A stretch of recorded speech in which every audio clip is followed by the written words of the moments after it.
radio shows that he did that really helped me understand this question that I've been asking for a while, which is it's not going to happen just because it's not going to happen just because the poles melt, which would take a century or more. That's right. It's going to happen relatively quickly. That all of a sudden, the coastline is going to move in 200-300 miles in. Yeah, because I had been asking, where does all the water come from? And then he made a very simple and elegant little description, which you've just actually emulated here. And then finally I understood that, and a lot of other people did as well. So, and it also means some areas that are kind of below the ocean are going to come back, almost like the ancient prophecies that were given that Atlantis would rise out of the ocean. Yeah. For example, one of the areas that I know that's going to rise up is going to be the northeastern United States, up around the area of the Georges Bank area off of Hatter and toward the Bay of Fundy in Nova Scotia. And those areas will rise up at the same time those other areas are going to fall down. They're going to sink. Yeah. Yes. Now, let me share something with you, Dr. Bill. And this is going to be in two parts, because I can say something on record here, and then off record, I would like to tell you the name of our source, because this is somebody who you know. And it's quite an interesting little story here. It may resonate with you. Right. We were contacted a couple of years ago, in October 2007, by somebody whose name almost everyone listening to this would easily recognize or would ring a bell with. Yeah, in other words, they kind of know who it was. You mean just by the science or what they're doing or what they're reporting? Just by the guy's name. And this was somebody who's got quite a common name, and he emailed us just a little one-liner. You get these all the time as well, I'm sure. I do. I get lots of whistleblowers that kind of send me little tidbits here and there, and sometimes big documents and other stuff. Some of it I haven't even released, so go ahead, yeah. That's right. But it's interesting, isn't it? Because I guess you've had the experience that sometimes somebody's got a lot to say, we'll just open it up with a little sentence and just see whether you're smart enough to pick up on it or not. Right. And what this guy did was he just emailed us a little one-liner saying, hey, great website, good job, I'm a supporter of your work. And then I emailed him back saying, are you who I think you are? Because he had this common name. And he wrote back and he said, well, actually, I am that guy. And in the meantime, I was able to independently check his email address, so it wasn't some guy pulling his stunt. And this was this was the man. And this guy is a brilliant scientist. And I said to him, okay, you're on the inside. Pleasure to talk to you. Thanks for complimenting us on our work. Do you have anything by any chance that you'd like to share with us? Because we're listening carefully. And he said, well, actually, I do. And this guy, he's a brilliant physicist. And he said that he was contracted to the Department of Homeland Security with a top-secret clearance. And that got me thinking, it's like, wait a minute, what are scientists doing working for the Department of Homeland Security? Yeah, what's a physicist working with Homeland Security, yeah. And he said he didn't like to be the bearer of bad news. He said that we were going to be in for quite a tough time. He said there were going to be 3 basic events that were going to occur over the next few years. He said there's going to be coronal mass ejection, magnetic pole reversal, culminating in a pole shift. And that's what exactly. And that's exactly what I've said too. And that's what he said. And I got back to him straight away and I said, wait a minute, how can you know that there's going to be a coronal mass ejection? I thought these events were random. And he got back and he said, I apologize. He said, I haven't communicated with anyone outside the national security community for 5 years. I cannot say any more. Please understand this. Well, I'll tell you what will trigger it. What's going to trigger it is the approaching dwarf star, the approaching dwarf star will trigger it.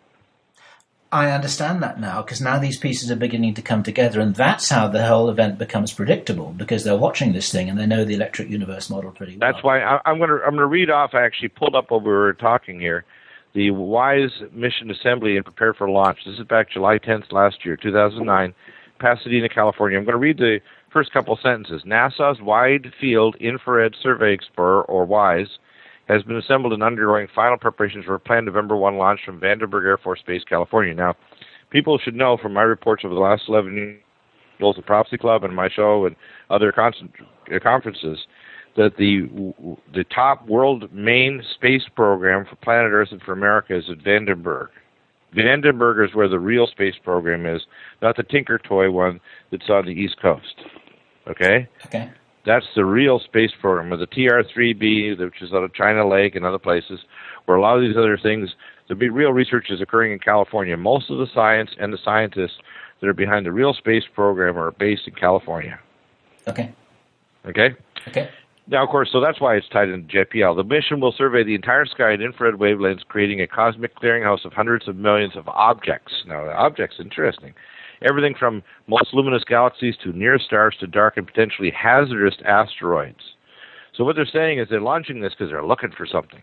Right. And they know they got to look in the infrared wavelengths to see, and they're also going to do, and if people Google this, and if they go to my website, Clay and Iron, because it's totally searchable, just type in Chandra, Chandra, like the Indian name, Yep. Chandra.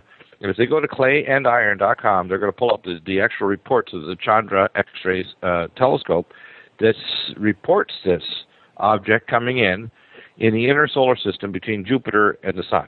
That's a fact. The same as the SOHO is showing strange sun activity with decrease and now going to be an increase. And they're telling us specifically in public reports that the end of solar cycle 24, which is just the next year and a half, is going to be 50% more active than any previously recorded sun cycle. That means reach back to Galileo, 24 cycles. This is going to be the most active sun cycle in recorded history.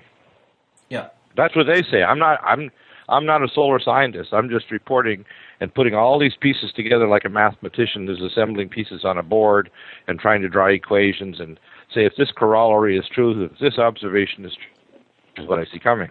Yep. The thing that I think is criminal is that both the scientists and the politicians are not telling the public, because if you were to know, for example, with a certain percentage of probability that a solar activity would create a pole shift, which would cause a break-off of a major section of the Mauna Loa supervolcano in Hawaii that would cause a tsunami to strike California with a wall of water traveling at Mach 1 at half a mile high, I think it would be criminal not to tell those people to get out of the way. I think that knowing that the kill zone of superquakes and super tsunamis, for example, this big earthquake that struck in the Baja, they know very well that this is releasing energy and will cause 4 afterquakes all the way along the San Andreas Fault. Now, I've mentioned this in previous shows, and I don't know what year it is, but I know in an April or May time period, the spring time period, sometime in the next, say, 3 to 4 years, there's going to be a quake strike Northern California. Why springtime, Dr. Bill? I don't know. It's one of those things that you know how you're there, you're almost like, I call it the standing vision, where you're there and you can see it happening. Okay. I don't know why. Okay. But I'll tell you one thing. There are several things that cause earthquakes to happen and timing. One is it's a high tide and it's a new moon. It's a specific time when the stretch on the Earth's crust is greatest because of high tide and new moons. Yes. That's well established too. So there's a number of these forces that if you could you could work out these converging events between, precession of the equinoxes, high tide, new moon, approaching object, earthquakes, et cetera, coup, contra coup, earthquakes in other parts of the world. You could probably calculate together with a computerized model and predict during a period of time, for example, when the Earth is coming around the sun, and let's say within 20 degrees of either side of the axis from the sun to the constellation Scorpio, because this object is approaching that way, you can estimate that a solar mass ejection anywhere within that arc is likely to cause a major perturbation of the Earth's bow shock of its magnetosphere and will trigger off super earthquakes and a magnetic pole shift. Do you feel that should tell us where we're at. In other words, the astral viewer is one of those tools along with others. So if people are listening that are scientists, whatever, they should say, "Oh, maybe he's got something there." Take this stuff together, challenge it, prove it's not true. Yeah. But the fact is, it is true.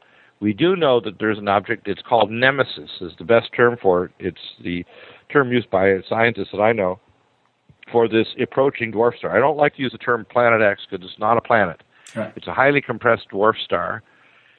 And it has a thermal signature, and it has an X-ray signature, but it's not, and it has a lot of debris around it, asteroids, comets, and other junk. Yeah. So we should call it what it is, instead of calling it a planet. That makes us look like we're nuts. Yeah. Yes. Andy Lloyd's got it right then when he's talking about a brown dwarf, basically, right? It is. It's a brown dwarf. Now, I hear other people making incorrect statements